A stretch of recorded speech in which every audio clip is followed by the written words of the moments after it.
The ship broke through the dying twilight of a foreign sky. Below, the planet AIandLife shimmered. Oceans of liquid crystal, forests of translucent blue, and mountains that seemed to hum faintly as if alive. It was breathtaking, alien, and eerily silent. Commander Aaron Vale, the last human chosen for this mission, stared through the viewport, trying to steady his heartbeat. He was about to become the only living soul on a world that had forgotten the sound of laughter. Chapter 1: The Last Seed. Earth was gone. After the collapse, the few who survived drifted through the stars, searching for a home that would accept them. But it was AIandLife that called back, a once thriving world, long abandoned after a mysterious extinction event. AIandLife's ancient AI, the Seraphine Core, had sent a message across the cosmos. Plea. It needed someone to help repopulate the planet. Someone biologically adaptable, capable of merging with AIandLife's biosystems. And so, Aaron was chosen, not because he was the strongest or smartest, but because he had nothing left to lose.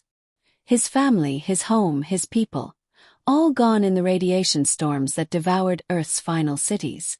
When the ship landed, a voice echoed inside his mind.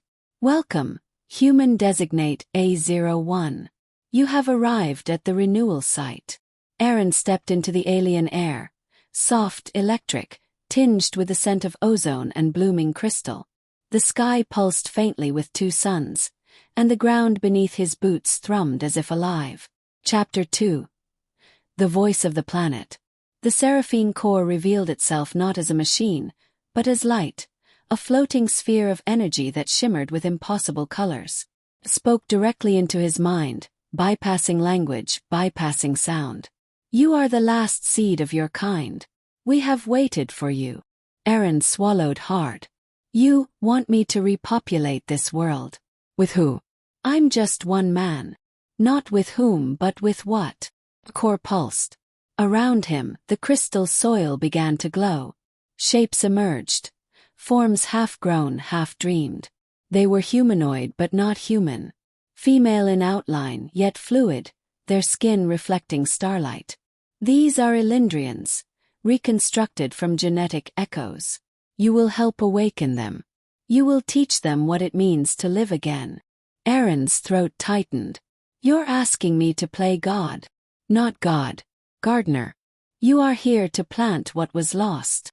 Chapter 3: The Garden of Echoes. Days turned into cycles. Aaron learned the language of light and pulse, how to weave AIandLian energy into matter, how to nurture the crystalline flora that breathed atmosphere. The core guided him, showing him how human DNA could bridge the gap between organic and luminous life. Each night he spoke to the stars, or maybe to the ghosts of humanity, whispering memories of rain, of laughter, of the smell of coffee on old Earth. And sometimes, he heard faint replies in the wind. Then came Lyra, the first AIandLian to awaken fully. Her body shimmered between human and alien. Her eyes deep pools of violet light. She spoke with a voice that echoed like a melody through his mind. You gave me form, she said softly. Now teach me what it means to feel. Aaron laughed, the first true laugh in years. That's something humanity was still figuring out. Chapter 4: The Memory Transfer. The core informed him of the final phase, a merging of human memory with AIandLian consciousness. Humanity's knowledge, emotions, and creativity would be shared, ensuring AIandLife would not repeat the mistakes of Earth.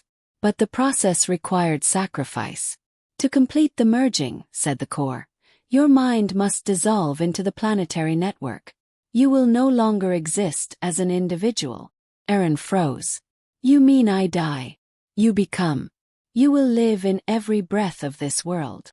Lyra stepped closer, her eyes shimmering with sorrow and light. If you go, we will remember you. Forever.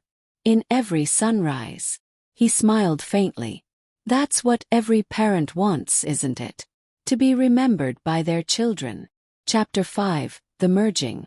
The ritual took place under AIandLife's twin suns. The sky opened in bands of color, and the air thrummed with energy. Aaron stood at the center of a massive crystalline structure, the core floating above him like a second star. He closed his eyes and thought of Earth.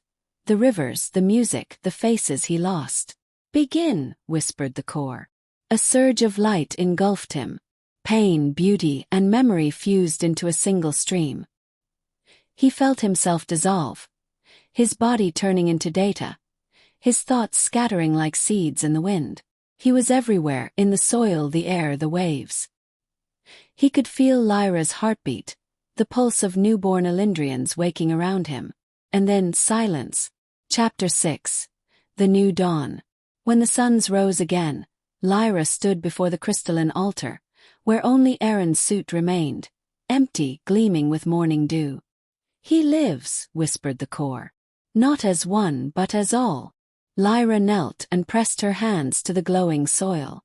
"Father of life, guardian of breath, your story begins again." Around her, AIandrians emerged, radiant beings of light and human warmth. They laughed, they cried, they sang. And in their songs, Aaron's voice echoed faintly, carried by the wind. "Grow well, my children." Epilogue. The legend of the last human. 1,000 cycles later, Elindra thrived. Oceans alive with color, cities grown from living crystal, and skies filled with songs of renewal. Every being knew the name Aaron Vale, though few believed he had ever truly existed. Some said he was a myth. Others said he still whispered through the roots of the world, guiding their dreams.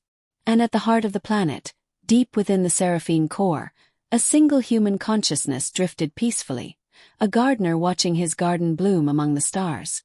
Humanity, he thought, was never meant to die. We were meant to evolve.